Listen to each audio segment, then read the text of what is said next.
우리 한국 해군은 현재 원양이군으로 거듭나기 위해 항공모함 CVX를 추진하고 있으며 세종대왕급 구축함의 후속형인 KDX-3 배치 II, 최초의 국산 호위함인 KDDX를 건조하고 P-8A 포세이돈 대잠 초계기를 도입하는 것은 물론 장기적으로 합동교전 능력 CEC까지 갖출 계획입니다. 수상함들로 이루어진 우리 적함들을 바다에서 마주쳤을 때는 수직발사대를 128셀이나 갖춰 강력한 화력을 가진 세종대왕급 구축함을 비롯해 수상함 간의 포격전에 있어 강력한 위력을 어느 정도 발휘할 수 있을 겁니다. 림팩 훈련에서 우리 해군의 디젤 잠수함들은 세계 최강이라는 미 해군의 항공모함 전단을 가상 격침시키는 놀라운 성과를 보여 세계의 주목을 받았죠. 하지만 안타깝게도 그 반대인 대잠전에 있어서 대한민국 해군은 유독 취약하다는 문제가 있습니다. 당장 전력이 부족한 북쪽 해군은 자신들이 방공,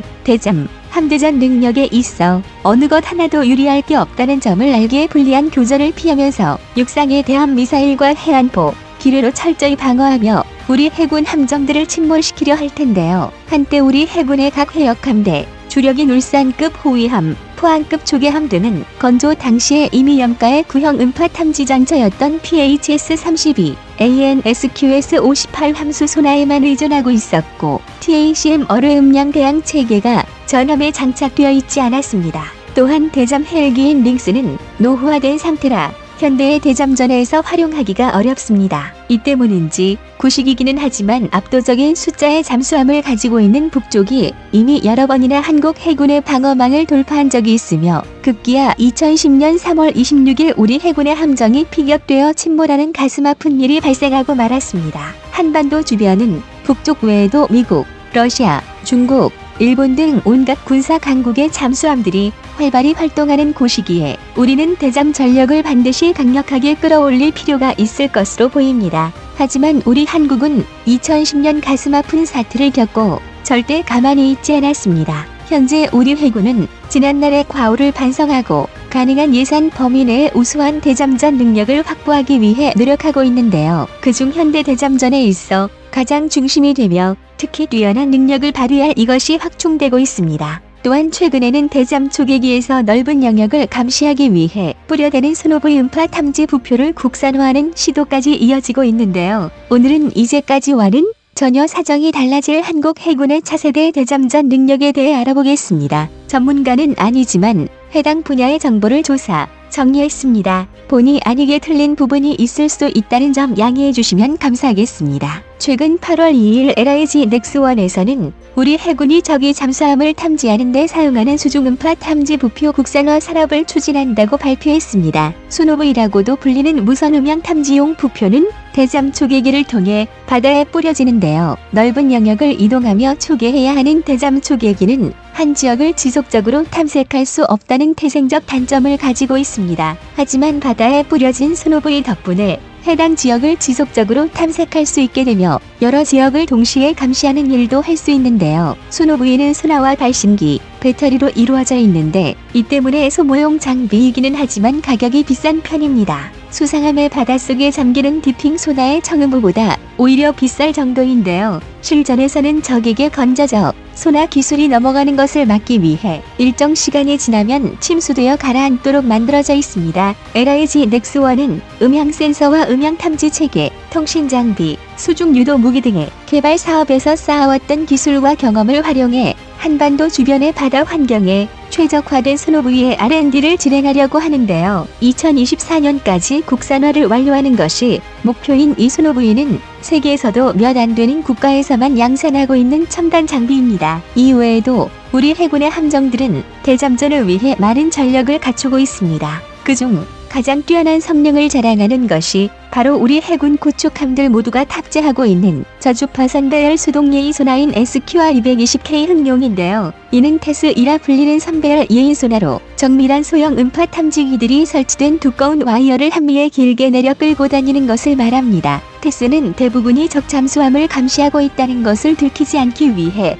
송신은 하지 않고 수신만 하는 수동 소나이기에 적 잠수함 입장에서는 아군 수상함이 소나를 작동 중인지 자신을 탐지했는지 알기 어렵게 합니다. 팀정 간 영랭제 원지 테스는 가장 큰 소음을 발생시키는 주 원인이라 할 수 있는 잠에서 수 킬로미터까지 멀리 떨어져 적 잠수함을 탐지할 수 있기 때문입니다. 선배열 예인 소나 테스는 현대 대잠전에 있어 수상함과 잠수함 모두에게 가장 중요한 수단입니다. 테스는 음파의 투과력이 떨어지거나 반사되어 음영 구간으로 남는 수온층 아래에 투입되어 수중음을 탐지할 수 있기에 이 영역에서 주로 기동하는 적 잠수함을 탐지하는 데 알맞습니다. 테스는 탐지하는 데 있어 잡음이 섞여들 가능성이 적고 선배열 음향 센서의 길이 또한 수백 미터 단위이기에 아주 먼 거리에서도 굉장히 높은 방위 정밀도를 가지고 적 잠수함을 탐지할 수 있는데요. 급격한 기동을 할 경우 길게 늘어뜨려져 예인되는 테스의 와이어가 끊어져 소나를 잃어버릴 수 있다는 단점이 있어 테스로 적 잠수함을 탐지하는 수상함은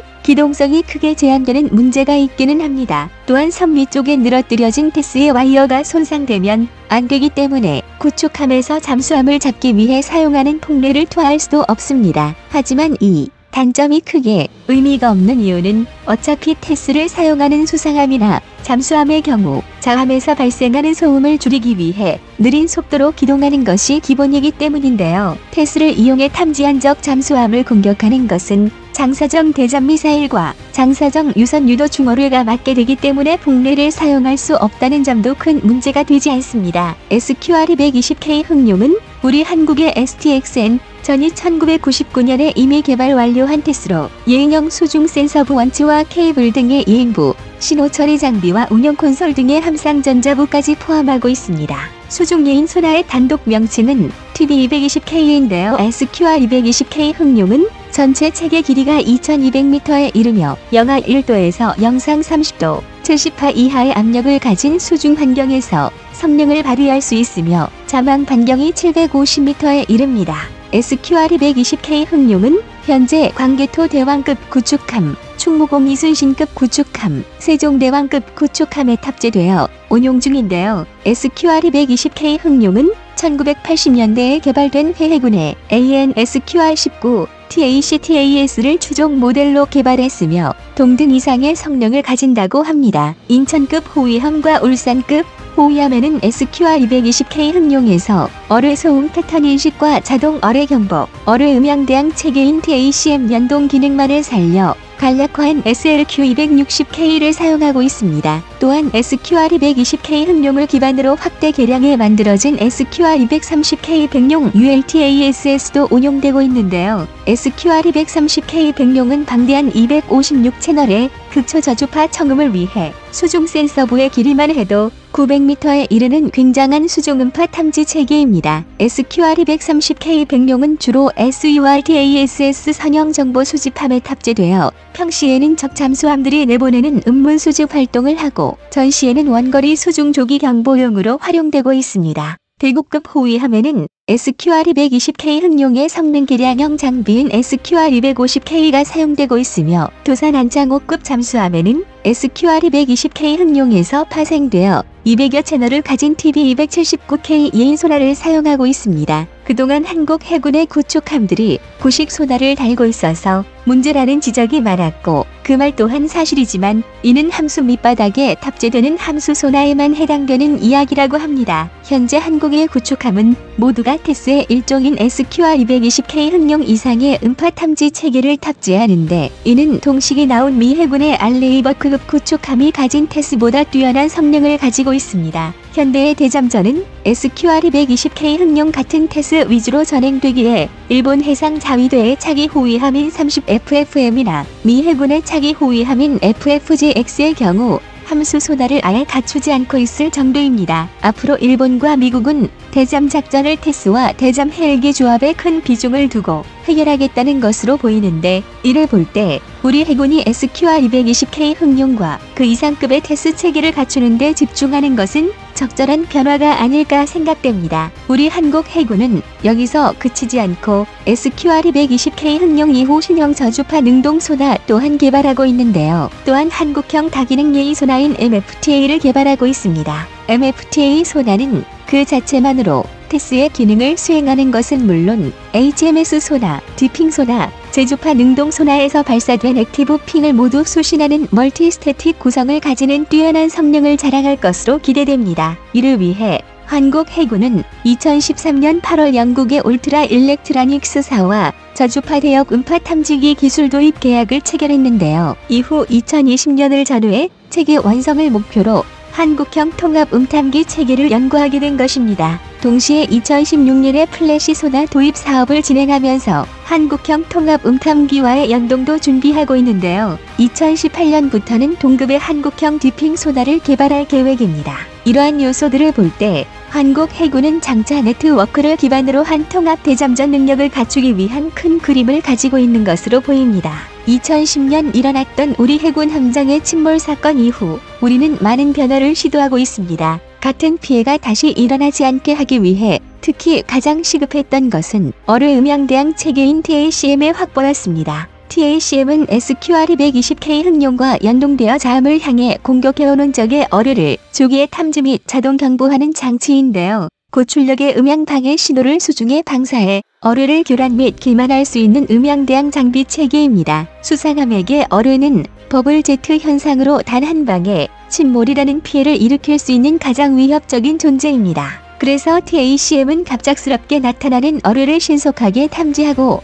전투 체계와의 연동을 통해 표적 변별력을 끌어올림과 동시에 최적의 어뢰 대항 전술을 제시할 수 있도록 개발되었습니다. 한국 해군은 2010년의 사건 이후 이 TACM을 개발해 국형 플랫폼들에도 탑재하기 시작했고 현재는 4척 정도의 PCC함을 제외하면 거의 전 함선에 적용한 상태입니다. 신형 수상 레이더인 SPS-300K를 개발해 적 잠수함이 수면의 모습을 드러냈을 때 이를 찾아낼 수 있도록 하기도 했는데요. 대잠전은 워낙 탐지하기 어려운 잠수함들에 대적하는 대응 체계이기 때문에 아무리 탄탄하게 준비해도 모자란다고 할 수 있을 겁니다. 한국 해군은 울산급 호위함, 포항급 초계함의 개량, 항만 감시 체계 개발과 대잠 고속단정 운용, 어뢰 기만기와 잠수함 차단을 위한 자항기를 개발, ULTASS 백령을 정보함에 탑재시키고 백령도 일대의 적이 잠수함을 감지하기 위한 SOS-US 라인 설치, 대잠 초계기를 추가 도입하고